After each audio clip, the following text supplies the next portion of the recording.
সম্মানিত উপস্থিতি, আজ পবিত্র জুমার দিন, রমজানের শেষ জুমা, বিদআতুল জুমা। যেই জুমা আমাদের মাঝ থেকে চলে গেলে আরেকটা বছর অপেক্ষা করতে হবে। আবার রমজানের জুমা পাওয়ার আশায় হয়তো অপেক্ষার দিন শেষ হয়ে যাবে, আমার জীবন ফুরিয়ে যাবে, হয়তো আগামী রমজানের জুমা আর পাবো না। এই জন্য এই জুমাটাকে খুবই গুরুত্ব দেব, এই জুমাটাকে খুবই দাম দিব, এবং আল্লাহ তাআলা আমাদেরকে সেই দামে দেওয়ার উদ্দেশ্যে এই এলাকা থেকে অনেক মানুষকে বাছাই ছাঁটাই করে সর্বোত্তম ব্যক্তি যাদেরকে আল্লাহ তাআলা বেশি ভালোবেসেছেন তাদেরকে মসজিদে এসে বসার এবং বিদআতুল জুমাকে বিদায় দেওয়ার জন্য মর্যাদা পাওয়ার আশায় আগেভাগে আসার এবং বসার তৌফিক দান করেছেন। সেই মহান সৃষ্টিকর্তার প্রতি সকলে দিল থেকে শুকরিয়া জানাই, বলি আলহামদুলিল্লাহ। প্রিয় ভাইরা,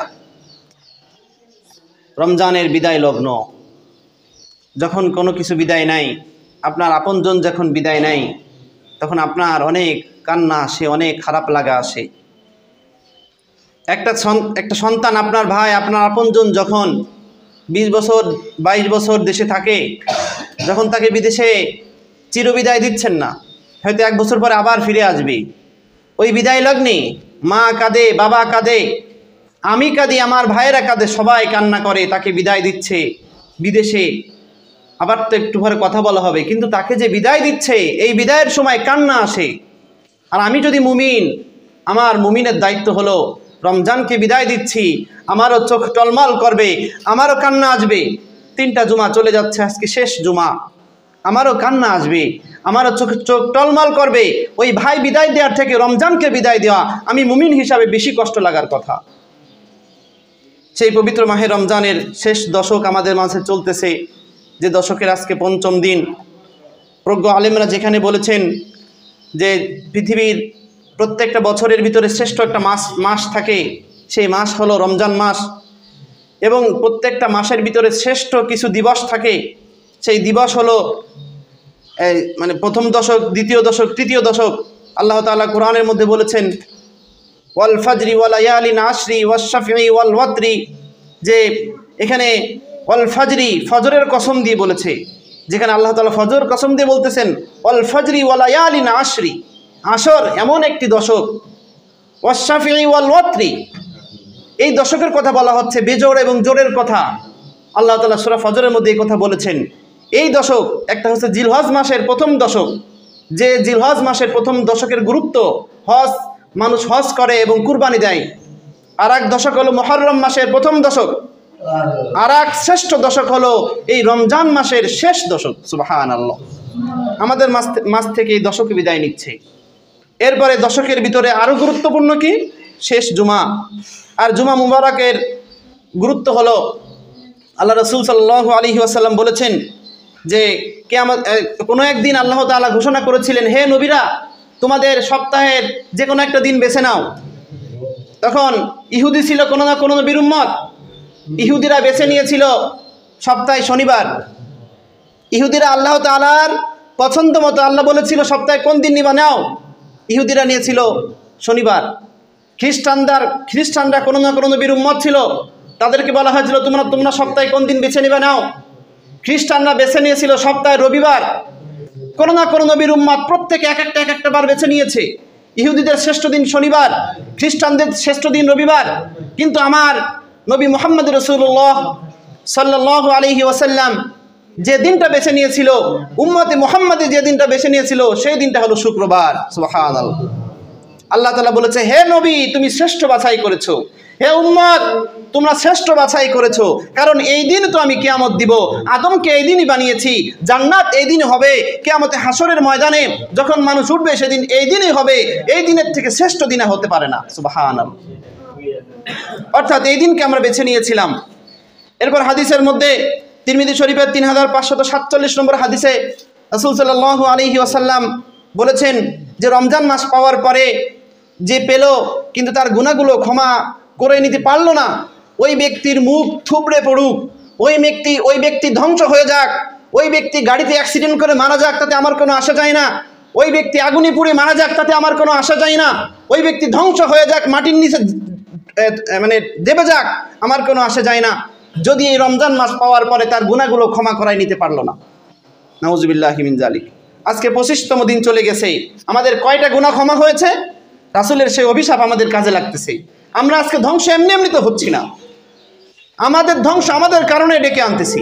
25টা রমজান আমাদের মাঝে চলে যাচ্ছে, রাসূল বলেছে ওই ব্যক্তি ধ্বংস হয়ে যাক যে তার গুনাহ ক্ষমা করাই নিতে পারলো না।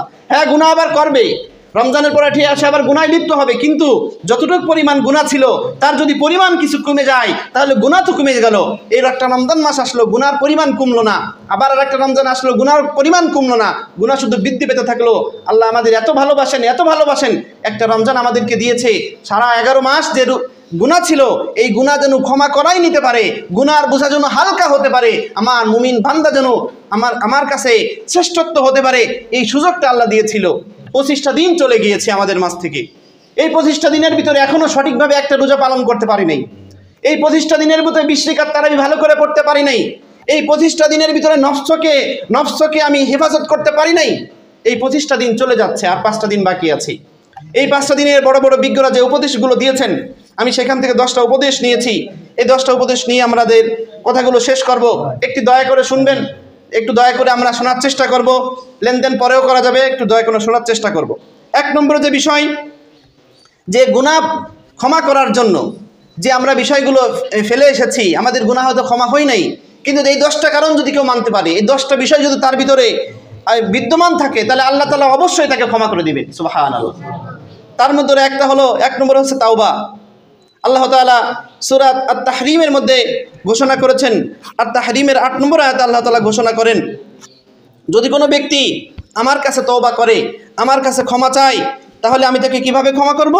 ইয়া আইয়ুহাল্লাযীনা আমানু তুবু ইলাল্লাহ, হে ঈমানদারগণেরা, তুবু ইলাল্লাহ, তোমরা তওবা করো আমার কাছে, তাওবাতান নাসুহা, আসা রাব্বুকুম আইয়ুগফিরাকুম আনকুম সাইয়্যাতিকুম ওয়া ইয়াদখিলকুম জান্নাত। তুমি পাপ করেছো, গুনাহ করেছো, পাহাড় পরিমাণ গুনাহ করেছো, তুমি যদি আমার কাছে তওবা করো, আমি তোমার গুনাহগুলো যেমন আগুনে কাষ্ঠগুলো ছাই করে দেই, তোমার গুনাহগুলো আমি এভাবে ছাই করে দিব। সুবহানাল্লাহ। এবং তোমাকে কি করব? সাইয়্যাতিকুম ওয়া ইয়াদখিলকুম জান্নাত, এবং গুনাহ তো ক্ষমা করবই এবং তোমাকে জান্নাত পাঠিয়ে দেব। সুবহানাল্লাহ। এটা হচ্ছে তওবার প্রথম গুরুত্ব। এরপরে হাদিস শরীফে কি বলছে? এটা আল্লাহ বলেছেন হাদিস শরীফে, ইবনে মাজার 4250 নম্বর হাদিসে রাসূল সাল্লাল্লাহু আলাইহি ওয়াসাল্লাম বলেন, ক্বালা রাসূলুল্লাহ সাল্লাল্লাহু আলাইহি ওয়াসাল্লাম, আত-তাইবু মিনাজ জামবি কামা লা জামবি লাহু। কোনো ব্যক্তি যদি তওবা করে, গুনাহ হয়েছে, তবে আল্লাহ তাআলা তার তওবাকে কবুল করে এবং তাকে ক্ষমা করে দেয়। সুবহানাল্লাহ। দেখেন, কোরআনের মধ্যে পেয়েছি আল্লাহ তাআলা বলেছেন তওবা করলে তাকে গুনাহ ক্ষমা করবে এবং তাকে জান্নাত দিবে। আর হাদিস শরীফের ভিতরে আল্লাহ রাসূল সাল্লাল্লাহু আলাইহি ওয়াসাল্লাম বলছেন যদি কোনো ব্যক্তি তওবা করে এবং তার গুনাহগুলো ক্ষমা করে। সুবহানাল্লাহ। এছাড়া আরো অনেক হাদিস আছে, আমি একটা হাদিস একটা কোরআন থেকে বলছি। এরপরে যে কথা রাসূল সাল্লাল্লাহু আলাইহি ওয়াসাল্লাম আরো বলেছেন, যে তিরমিজি শরীফের 4251 নম্বর হাদিস, রাসূল সাল্লাল্লাহু আলাইহি ওয়াসাল্লাম বলেন, ক্বালা রাসূলুল্লাহ সাল্লাল্লাহু আলাইহি ওয়াসাল্লাম, কুল্লু বানি আদম, পৃথিবীতে যত বনি আদম আছে, অখায়রু খাত্তাতিন মিনাত তাওবা, যদি কোনো ব্যক্তি যত বনি আদম আছে, প্রত্যেক বনি আদম আমি নবী বাদে সবাই গুনাহগার, একজন ব্যক্তি গুনাহ ছাড়া নাই। কিন্তু কোনো ব্যক্তি যদি এই গুনার সামান্য পরিমাণ গুনাহ যদি থাকে আর তওবা করে, তার গুনাহগুলো ধ্বংস হয়ে যায়। সুবহানাল্লাহ। এখন তওবা তো আমরা এই মাসে একটাবারও তওবা করি নাই। তওবা জিনিসটা কি জানিও তো না, তওবা কি? এরপরে আরেকটা আছে এর সাথে মিশানো, তাওবা এবং ইস্তেগফার বিষয়টা সম্পর্কে আল্লাহ তাআলা কোরআনের মধ্যে ঘোষণা করতেছেন যে আস্তাগফিরুল্লাহ ইন্নাল্লাহু গফুরুর রহিম। যদি কোনো ব্যক্তি ইস্তেগফার করে, আল্লাহ তাআলা তার গুনাহগুলো ক্ষমা করে দেয়। সুবহানাল্লাহ। কিন্তু দিনে রাসূল সাল্লাল্লাহু আলাইহি ওয়াসাল্লাম 100 বার ইস্তেগফার করতেন। এই তাওবা আর ইস্তেগফারের বিষয়টা কি? যেহেতু আমার আলোচনার বিষয় হচ্ছে গুনাহ কিভাবে ক্ষমা হয়, এই 10টা বিষয় 25 দিন চলে গেছে, গুনাহ একবারও আমাদের হয়তো ক্ষমা হয় নাই, সেভাবে চাইতে পারি নাই। এই 10টা বিষয় যদি এই 5টা দিন মেনে চলতে পারি, আল্লাহর কাছ থেকে ক্ষমা যদি নিতে পারি, রাসূল যে অভিশাপ দিয়েছেন, ওই ব্যক্তি মুখ থুবড়ে পড়ে যাক, ওই ব্যক্তি পানিতে পড়ে ডুবে মরে যাক, ওই ব্যক্তি আগুনে পড়ে যাক, তাতে আমার কোনো আসে যায় না, ওই ব্যক্তি ধ্বংস হয়ে যাক, যে এই মাস পাওয়ার পরে তার গুনাহ ক্ষমা করা নিতে পারলো না। এত বড় কথা বলেছেন, তাহলে সেই নবীর অভিশাপে আমরা পড়ে গিয়েছি, কারণ 25 দিন চলে গেছে এখনও আমরা এই কাজগুলো করতে পারি নাই। তা এই যে তাওবা হলো, আমার সাথে সবাই বলেন আস্তাগফিরুল্লাহ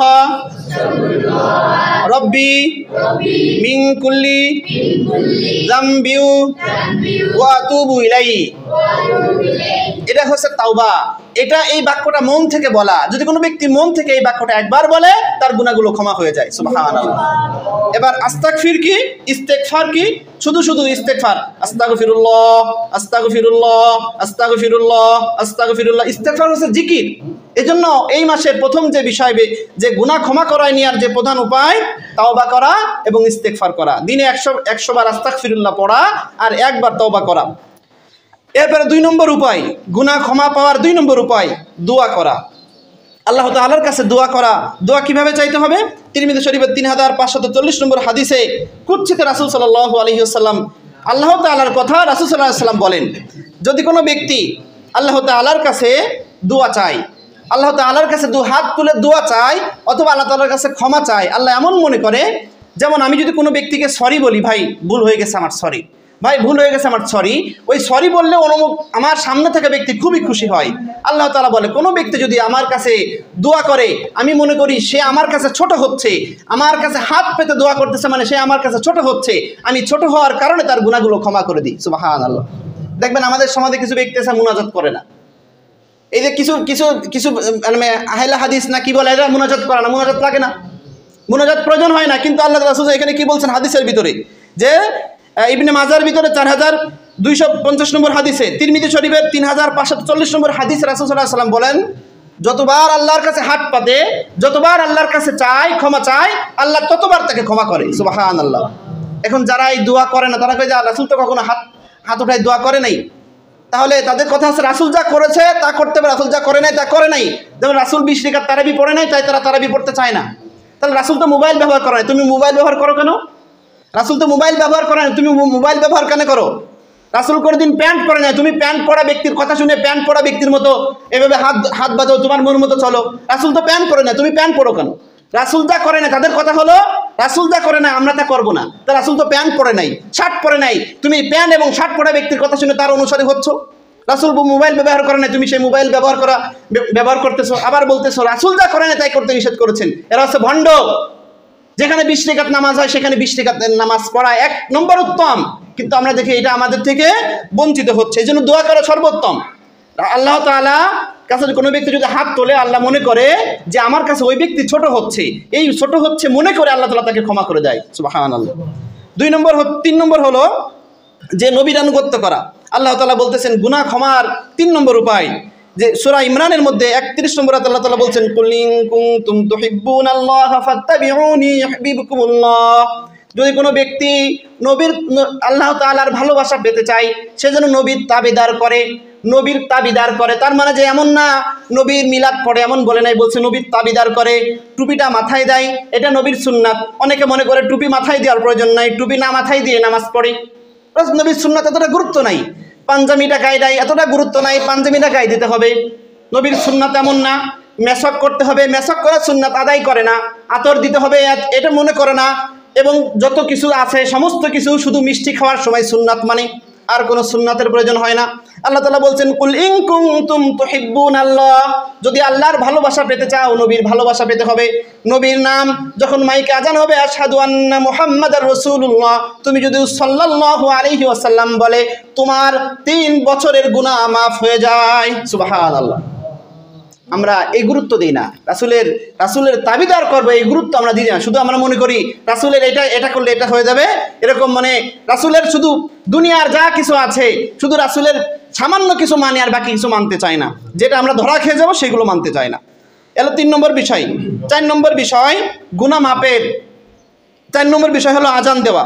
আবু দাউদ শরীফের 515 নম্বর হাদিসে রাসূল সাল্লাল্লাহু আলাইহি ওয়াসাল্লাম বলেন, قال النبي صلى الله عليه وسلم المؤذن يغفر له ما دام من الصلاة। যখন মুয়াজ্জিন মাইকে আজান দেয়, এই আজান আল্লাহর পর্যন্ত পৌঁছায় যায়, এই আজানের শব্দ যেই পর্যন্ত যায়, এত পর্যন্ত যদি তার গুনাহ থাকে, আল্লাহ তাআলা তার গুনাহগুলো ক্ষমা করে দেয়। সুবহানাল্লাহ। এনে মুয়াজ্জিনের তো আজান দেওয়ার বিশাল সুযোগ, মুয়াজ্জিন খালি গুনাহ ক্ষমা পেয়েই যাচ্ছে। এই জন্য আমরা এই 5 দিনে একবার হলেও যারা আজান দিতে জানি একবার হলেও আজান দিব। কারণ আমার আজানের শব্দ যদি 2 মাইল পর্যন্ত যায়, 1 মাইল পর্যন্ত যায়, এই সামনে 1 মাইল পিছনে 1 মাইল ডানে বামে 1 মাইল যদি এরকম থাকে, এরকম 4 মাইল পরিমাণ গুনাহ যদি আসমান পর্যন্ত থাকে, আমি আজান দেওয়ার কারণে আল্লাহ আমার গুনাহগুলো ক্ষমা করে দিবে। সুবহানাল্লাহ। গুনাহ মাপের 4টি উপায়। 5 নম্বর, গুনাহ মাপের জন্য প্রতিদিন খালি গুনাহ মাপের জন্য 2 রাকাত নামাজ পড়া। যে কোনো সময়, দিনে রাতে, শুধু উদ্দেশ্য থাকবে আল্লাহ আমি গুনাহ মাপের জন্য 2 রাকাত নামাজ পড়তেছি। নিয়ত হবে এটা যে আমি গুনাহ মাপের জন্য 2 রাকাত নামাজ পড়তেছি। আল্লাহু আকবার। এই সম্পর্কে আল্লাহ তাআলা রাসূল সাল্লাল্লাহু আলাইহি সাল্লাম বলেন তিরমিজি শরীফের মধ্যে 1221 নম্বর হাদিসে, যদি কোনো ব্যক্তি গুনাহ মাপের আশায় নিয়ত করে যে আমি গুনাহ মাপের উদ্দেশ্যে 2 রাকাত নামাজ পড়তেছি, তার 2 রাকাত নামাজ যত দীর্ঘ হবে প্রতি মুহূর্তে মুহূর্তে 1 বছরের গুনাহ ক্ষমা হবে। সুবহানাল্লাহ। এই জন্য 2 রাকাত নামাজ পড়া গুনাহ মাপের জন্য। এরপরে গুনাহ মাপের 6 নম্বর উপায় হলো 5 ওয়াক্ত নামাজ আদায় করা। এগুলো তো আমরা করেই থাকি, এটা 5 নম্বরে আসছে। এর আগে কিন্তু যে বিষয়গুলো ছিল, তাওবা ইস্তেগফার করা, দোয়া করা, নবীর আনুগত্য করা, আজান দেওয়া, 2 রাকাত নামাজ পড়া, 6 নম্বরে 5 ওয়াক্ত নামাজ পড়া।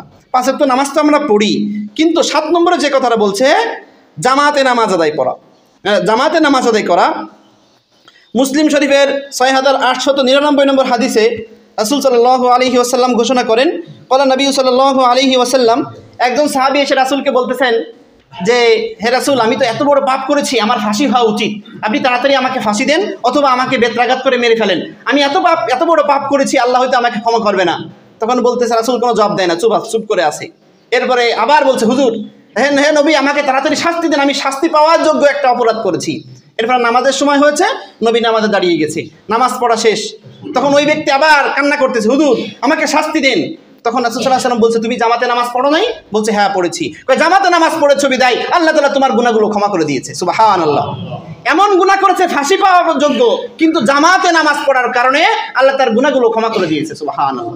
জামাতের গুরুত্ব এত বেশি, আমরা জামাতের গুরুত্ব দেই না। ফজরের নামাজ সেহরি খেয়ে ঘুমাই পড়ি। রাসূল সাল্লাল্লাহু আলাইহি ওয়াসাল্লাম বলেছেন, যে ব্যক্তি ফজরের নামাজ অথবা কোনো ফরজ নামাজ ঘরে আদায় করলো, ওই ঘর আমি আগুনে পোড়াই দিতে মনে চাই, কিন্তু কেন দেই না? ওই ঘরে ছোট বাচ্চারা আছে, নারী আছে, এই জন্য আমি দেই না। আমরা বাড়িতে নামাজ পড়িনি। এই জন্য জামাতে নামাজ পড়া হলো গুনাহ মাপের অন্যতম উপায়। কারণ জামাত যত বেশি হবে, যত মানুষ হবে, 2 জন থেকে শুরু করে যদি 10 জন 20 জন 30 জন পর্যন্ত হয়, এক একজনে হাজার হাজার ফেরেশতা অবতরণ করে। এই জামাত দেখে আল্লাহ খুশি হয়ে জামাতের সবাইকে, যদি সবার ভিতরে একজনকে যদি ক্ষমা করে, আল্লাহ সবাইকে ক্ষমা করে দেয়। সুবহানাল্লাহ। আর আপনি বাড়িতে মিনিমিনি করে মেয়ে মানুষের মতো নামাজ পড়লেন, আপনি তো ক্ষমা পেলেনই না, বরং আপনি অভিশপ্ত হলেন। এই জন্য আমরা চেষ্টা করব জামাতে নামাজ আদায় করব। 8 নম্বর, গুনাহ মাপের অন্যতম উপায় হলো, যদি কোনো গুনাহ হয়ে যায়, পাপ হয়ে যায়, যে আমি একটা মিথ্যা কথা বলে ফেলেছি, সঙ্গে সঙ্গে আমার বলতে হবে যে না, আমি তো মিথ্যা কথা বলে ফেলেছি, তাড়াতাড়ি একটা ভালো কথা বলা, একটা ভালো কাজ করা, একবার আস্তাগফিরুল্লাহ পড়া, একটু জিকির করা, মানে ভালো কিছু করা। যখন কোনো গুনাহ হয়ে যাবে তখন সঙ্গে সঙ্গে একটু নেকি করা। এ সম্পর্কে তিরমিজি শরীফের 1987 নম্বর হাদিস রাসূল সাল্লাল্লাহু আলাইহি ওয়াসাল্লাম বলেন, যদি কোনো ব্যক্তি গুনাহ হয়ে যায়, গুনাহ হয়ে যাওয়ার পরে সঙ্গে সঙ্গে যদি একটা ভালো কাজ করে, তাহলে ওই ভালো কাজের দ্বারা ওই পাপটা ঢেকে যায়। সুবহানাল্লাহ। এজন্য আমরা গুনাহ যখন হবে সঙ্গে সঙ্গে একটা ভালো কাজ করার চেষ্টা করি। এরপরে 9 নম্বর হলো জিকিরের মজলিস, অথবা যেমন আমরা এখানে বসে আছি, এটা কিন্তু একটা জিকিরের মজলিস। এখানে আল্লাহ তাআলার কথা বলা হচ্ছে, এটা জিকির। যখন কোনো ওয়াজ শুনতে যান, সেটা জিকির। এরপরে যেখানে কোরআন তেলাওয়াত হয়, সবাই শুনতে, সেটা জিকির। এরপরে যখন আপনার কিতাবে তালিম হয়, এটা একটা জিকির। এই সকল জিকিরের মজলিস, যতক্ষণ পর্যন্ত জিকিরের মজলিসে সকলে বসে থাকে, ওই যতক্ষণ পর্যন্ত জিকিরের মজলিসে বসে থাকে, যেমন কেউ 12:30টায় এসে এখানে বসে আছেন, এখনো পর্যন্ত জিকিরের মজলিসে বসে আছেন, আমরা হয়তো দেখতে পারতেছি না, কিন্তু আল্লাহ তাআলার রহমতের বৃষ্টি প্রত্যেকের উপর বর্ষিত হচ্ছে। সুবহানাল্লাহ। এর গুনাহ মাপের 9ম উপায় এবং সর্বশেষ উপায় বলছে দান করা। যে গুনাহ মাপের অন্যতম উপায় হচ্ছে দান করা। আর দান করার কারণে আল্লাহ তাআলা বলেন, যদি কোনো ব্যক্তি সামান্য পরিমাণ দান করে, আল্লাহ তাআলা তার গুনাহগুলো ক্ষমা করে দেয়। সুবহানাল্লাহ। এই 10টি উপায় আমি আবার বলি, তাওবা ইস্তেগফার করা, দোয়া করা, নবীর আনুগত্য করা, আজান দেওয়া, 2 রাকাত নামাজ পড়া, 5 ওয়াক্ত নামাজ পড়া, জামাতে নামাজ আদায় করা, গুনাহ হয়ে গেলে একটা নেকি করে ফেলা, জিকিরের মজলিসে বসা। 10 নম্বর যে দান করা, এর মধ্যে আরও কিছু আছে। যেমন এখন দানের বিষয় কি? ফিতরা। আমাদের যাদের ফিতরা এখনো দেই নাই, আপনি যদি ঈদের দিন দেন, ঈদের নামাজ হয়ে গেলে দেন, এই ফিতরা কোনো ফিতরা হবে না, দান হবে, স্বাভাবিক দান হবে। আর যদি ফিতরা দেন, ফিতরা দেওয়া ওয়াজিব, মানে ফরজের কাছাকাছি, এখনই দিয়ে দিতে হবে, এখনই। যাদের ফিতরা, ফিতরা তো সবাইকে দিতে হবে। যদি ফকিরও হয়, সকালে ভিক্ষা করেছে, তাকেও ফিতরা দিতে হবে। ফিতরা কারো মাপ নেই। এজন্য যারা এখনো ফিতরা দেন নাই, এখনো সময় আছে, ফিতরা দিয়ে দিবেন। 115 টাকা বলছিলাম, আসলে তো ফিতরা তো দিতে হয় মানে ফসল দিয়ে, আমাদের সেই ফসল যেহেতু এরকম ফসলের দাম অনুসারে মানুষকে দিব, এজন্য আলেমেরা বলেছেন এটা দেওয়া যেতে পারে, এজন্য ফিতরা দিয়ে দিবেন। একেবারে সর্বনিম্ন যারা গরিব ফকির তারা দেবেন 115 টাকা, আর যারা 2 বেলা খেতে পারেন তারা দেবেন আরও বেশি, 200-300 টাকা। যারা 3 বেলা খাইতে পারেন তারা 300 টাকারও বেশি, আর যারা 3 বেলা খাইতে পারেন এবং আরও একটু সচ্ছল্য ভালো ভালো খাইতে পারেন, একটু মোটামুটি চলে, তারা দেবেন 500 টাকা। আর যারা একটু ধনী তারা দেবেন 2970 টাকা। 2970 টাকা। যারা এখন বড়লোক হয়ে আমি যদি আমার সব কিছু আছে, আমি যদি 115 টাকা, তাদের আমি ফকিরের পরিচয় দিলাম, এজন্য এটা নিষেধ করেছেন। সব থেকে দামি জিনিস দিয়ে দিবেন 2970 টাকা। এরপর আছে জাকাত দেওয়া। যাদের স্ত্রীর ছেলে মেয়ের পরিবার পরিজনের সবাই মানে সম্পদ আছে, আপনার সোনা রূপা এবং আপনার ব্যাংকে টাকা আছে, আপনার গরু আছে, আপনার ফসল আছে, মানে যা আপনার গুদাম ঘরে রাখা আছে অথবা আপনার কোথাও ইনভেস্ট করা আছে, বিনিয়োগ করা আছে, এই সব টাকা এক জায়গা করে 2.5% করে জাকাত দিবেন। আর জাকাত দেওয়া ফরজ। ইসলামের 5টি স্তম্ভর একটা হলো জাকাত। একটা স্তম্ভ মিস হবে তো আপনি কুফরি করলেন, আর কুফরি মানে হচ্ছে কাফের, তখন তাকে কাফের বলতে কোনো সমস্যা নেই।